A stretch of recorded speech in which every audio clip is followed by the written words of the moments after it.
Hi, this is Mel Prest, and I am beaming to you from my San Francisco studio, and I'm excited to talk to you about Color Chords.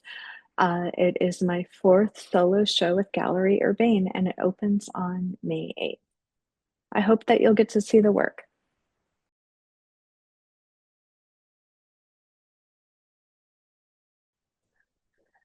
So Color Chords is really about trying to bring together different elements of color for me, both the visual aspect and then what I feel from color, what I smell from color, what I hear from color, and really focusing on the audio quality.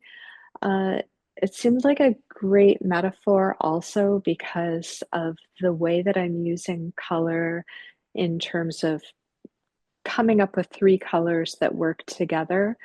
I think about chords, like if you were playing the piano, hitting three notes together, how that sum of those three notes becomes a chord or a resonance, a harmony, sometimes a discordance. And I think that that is a really apt way of thinking about this work because it does uh, have a visual presence that then maybe resonates in a way. Maybe it's something that draws you in or holds your attention, and then you start to notice things. I also think about music as something that happens over time, and time is always a key in my work. Uh, I love the idea also of like the spacing when you listen to a musical composition, the way that the sound resonates or maybe fades away, comes back, the way sometimes songs are structured too. And I feel like all of that has such a um, great relationship to the way that I'm thinking about this work. I'm trying to bring in more senses and have the work stand on its own, the way that when one hears music, uh, one experiences the music directly.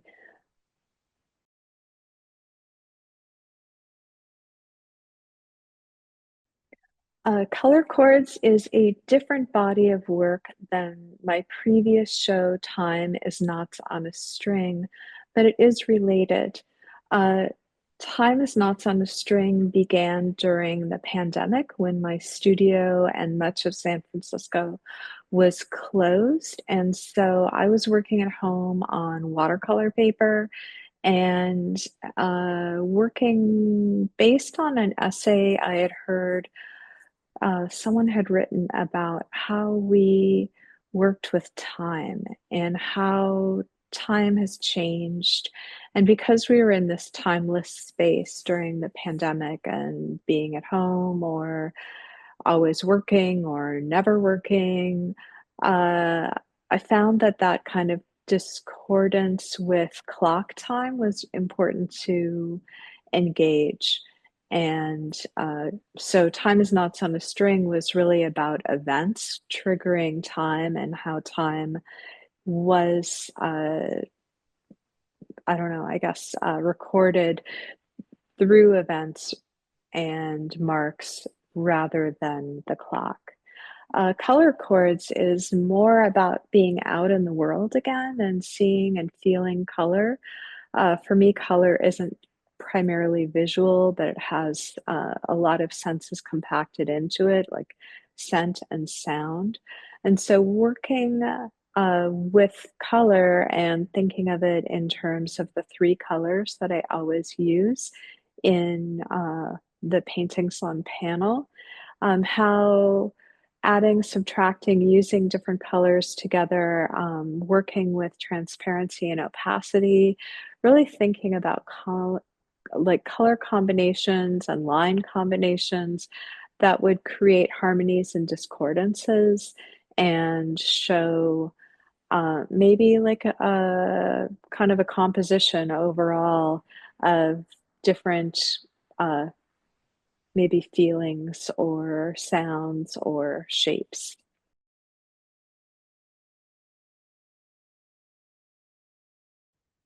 The line is changing in this work, and the exciting thing about that is that I'm working more with opacity and transparency and getting more out of the three colors that I use to create these paintings. Another thing that I'm doing is occasionally I will complete a painting and then find that it doesn't have the resonance that I'm looking for. And so I have been going back and painting over on top of each individual line. Because I don't use tape or a straight edge, the lines have a lot more humanity, I guess, like more jittering or, different kinds of structures because they are line upon line. Really loving the physicality of something that looks, almost graphic or computer related when you're seeing it on the screen and then seeing it in person and feeling, yeah, the lovely imperfection, I guess, of the line, or what I might say is more of a human feel.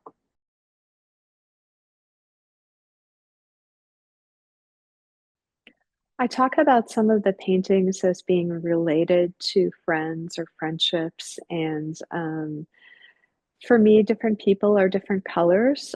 Sometimes I think about my friend Chandra, and she's yellow, and that's just, I know it's her favorite color, but it also is just the color that she seems to me. And I kind of like bringing that extra element into the work where maybe I'm thinking about someone or, they're I'm feeling like they're present with me in this studio, and that is influential in terms of like the color choices. I mean, the compositions are never meant to be anything related to a person. There's nothing about the body specifically or any sort of likeness. Maybe it's more like that feels like this person to me or has a relationship to this person.